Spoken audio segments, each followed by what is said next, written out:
हाँ, हमें अपनी बैटिंग का जो कोलैप्स है उसको एड्रेस करना पड़ेगा।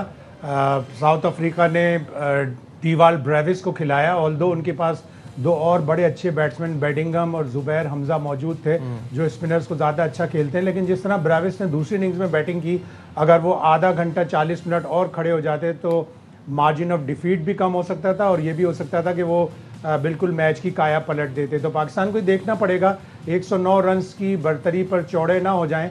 109 रन्स की बर्तरी सिर्फ 109 रन्स की होती है, ये 409 रन्स की नहीं होती कि आप दूसरी इनिंग्स में इस तरह गैर जिम्मेदाराना शॉट्स खेलकर आउट हों।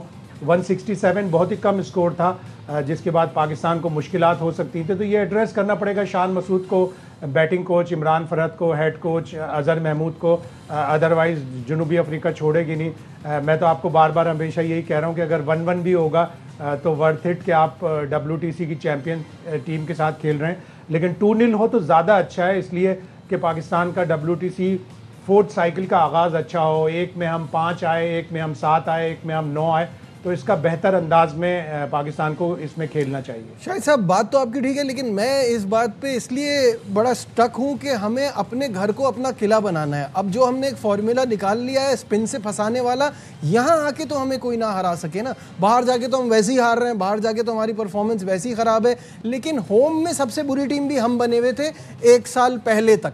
1 साल पहले जो मुल्तान में हमने फॉर्मूला अप्लाई किया वो हमारे लिए चढ़ पड़ा। तो उसको देखते हुए मुझे लगता है कि अगर हमें बेहतर करना है, एटलीस्ट टॉप 4 में फिनिश करना है, तो घर वाले मैचेस तो सारे जीतने होंगे ना। बिल्कुल, घर में तो सभी टीमें शेर होती हैं, घर का शेर तो हमें भी बनना पड़ेगा। लेकिन आप देखें कि पाकिस्तान में जब क्रिकेट नहीं थी उसका पाकिस्तान को बड़ा नुकसान हुआ, पाकिस्तान की डोमेस्टिक क्रिकेट को भी नुकसान हुआ, पाकिस्तान के डोमेस्टिक प्लेयर्स का भी नुकसान हुआ। 2009 में अगर नोमान अली आ जाते किसी तरह पाकिस्तान की टीम में, तो आज पता नहीं कितने टेस्ट खेले हुए होते, कितनी विकेटें होती उनकी। वो जाके 2021 में उनको पाकिस्तान ने कहीं से मोइंजोदाड़ो से दरियाफ्त किया। पता चला कि नहीं, नोमान अली नाम का भी एक स्पिनर हमारे पास मौजूद है, एक साजिद खान नाम का स्पिनर भी मौजूद है। मुझे अच्छी तरह याद है तौसीफ अहमद सेलेक्टर होते थे, तो मैंने उनको बताया था कि एक ऑफ ब्रेक बॉलर है जिसने 425 विकेटें 425 रन बनाए और 30-35 के करीब विकेटें लिए। तो उन्होंने कहा हाँ, हमारे रडार पे है वो लड़का और हम उसको लेके आ रहे हैं सिस्टम में। तो उसको सिस्टम में लेके आए, उसने जिस तरह परफॉर्म किया, लेकिन जो बाहर पाकिस्तान की क्रिकेट हो रही थी उससे पाकिस्तान को बड़ा नुकसान हुआ, उस खुसूसन UAE में। फिर उसके बाद जब पाकिस्तान में आई, पाकिस्तान ने 1-2 सीरीज़ बड़ी अच्छी खेली, श्रीलंका को हराया, बांग्लादेश को हराया, जनूबी अफ्रीका को हराया, लेकिन फिर एकदम से हम फ्लैट पिचों पर चले गए। हम ऑस्ट्रेलिया के पेस अटैक से डरने लगे, हम इंग्लैंड के पेस अटैक से डरने लगे, और वहाँ पे आके हमारी क्रिकेट ख़राब हुई। और हमें जब हेड कोच अजहर महमूद ने ज्वाइन किया तो उन्होंने कहा कि हमारे पास तो स्पिनर्स ही नहीं है हमारे डोमेस्टिक सिस्टम में। फिर शायद मोइंजोदाड़ो गए, वहाँ से निकाल के लाए 2 स्पिनर। अच्छा, असल बात यह है कि अभी हमने आगे जब मूव फॉरवर्ड करना है इस टेस्ट मैच की तरफ, हमारे यहाँ एक कॉन्सेप्ट है कि हम विनिंग कॉम्बिनेशन को छेड़ते नहीं हैं, लेकिन मुझे अभी भी लगता है कि इसमें थोड़ी सी ट्यूनिंग और ट्वीकिंग हो सकती है स्क्वाड में भी। अगर आप इसी तरह की, पहले तो ये बताइए कि आपको क्या अंदाज़ा है इस वक्त कि किस तरह की पिच यहाँ बनेगी। ऑब्वियसली फॉर्मूला तो यही फॉलो किया जाएगा, अगर ये फॉलो किया जाता है तो क्या हम एक और स्पिनर खिला सकते हैं? ड्राई पिच होगी और बिल्कुल ड्राई पिच होगी। अगर पंखे लगाकर, हीटर लगाकर उसको खुश किया गया है तो वैसी पिच होगी जैसे इंग्लैंड की पिच थी। लेकिन उस वाले टेस्ट मैच में ऑल्दो हम टॉस हार गए थे, लेकिन हमने बैटिंग बेहतर की थी। पहली इनिंग्स में जो हम थोड़ी बहुत बढ़तरी ले गए थे उसकी वजह से हम वो टेस्ट मैच जीत गए। इंग्लैंड 3rd इनिंग में बहुत ही बुरा खेला और हमें थोड़े से रन चाहिए थे जो हम जाके जीत गए। तो पिच तो वैसी ही होगी, ज़्यादा स्पिन करेगी, टॉस भी क्रूशल होगा। अगर किसी ने पहली इनिंग्स की लंबी बढ़तरी ले ली तो फिर वही जीतेगा टेस्ट मैच।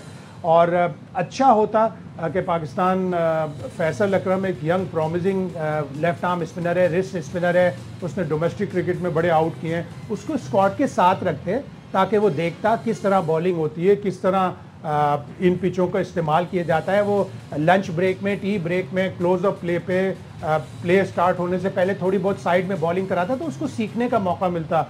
हमने उसे भी बाहर कर दिया 18 में से, हमने आमिर जमाल को भी बाहर कर दिया।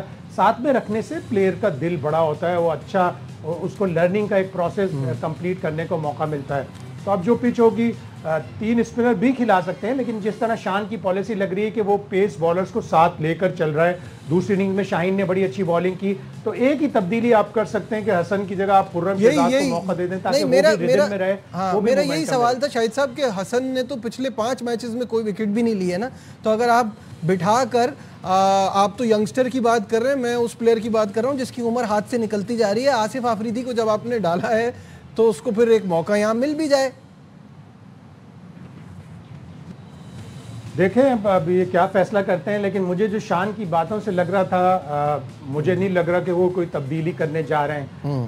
अगर कोई एक तब्दीली हो सकती है तो या तो फास्ट बॉलर की हो सकती है। अगर ये देखेंगे कि हाँ बहुत ज़्यादा स्पिन ट्रैक बन गया, बहुत ज़्यादा ड्राई है, तो आसिफ आफरीदी भी खेल सकते हैं। लेकिन अभी तक जो मुझे अंदाज़ा है वो यही है कि नो चेंज। अच्छा ठीक है। अच्छा साथ साथ ये बताइए कि अब्दुल्ला शफीक पे आप क्या कहेंगे, क्योंकि बात उनके ऊपर भी बहुत चल रही है कि कामरान गुलाम का फिर क्या कसूर है, लेकिन उससे पूरा फिर एक फॉर्मेशन चेंज होती है, फिर शान को ऊपर आना पड़ेगा, ओपन करना पड़ेगा और कामरान गुलाम नीचे आए। इस तरह की कुछ सिचुएशन इस वक्त आपको नज़र आ रही है? देखें अब्दुल्ला शफीक ने दूसरी इनिंग में अच्छी खासी बैटिंग की, उनका एक कैच भी छूटा, लेकिन फिर वो ऊंचा शॉट मारकर आउट हो गए, जैसे शायद घर पे कह के आ गए थे कि मैं जल्दी आ जाऊंगा, आज शाम से पहले ही होटल नहीं जाऊंगा, घर आ जाऊंगा। ऐसे शॉट नहीं खेलना चाहिए। एक प्रॉमिसिंग प्लेयर है जिसने एक 200 बनाया हुआ है, एक 146 उसने चेज में बनाया हुआ है, पाकिस्तान को 340 का टारगेट चेज करवाया श्रीलंका में। इतना प्रॉमिसिंग प्लेयर है, सब उसकी तारीफ करते हैं, लेकिन अगर वो प्रोडक्टिव नहीं होगा तो फिर वो तारीफें बिल्कुल उसकी खाक में मिल जाएंगी। अभी तक शान की बातों से यही लगा कि कॉम्बिनेशन वो तोड़ेंगे नहीं, अब्दुल्ला शफीक और इमाम ही ओपन करेंगे और शान पे नंबर 3 पे आएंगे। बिल्कुल ठीक है।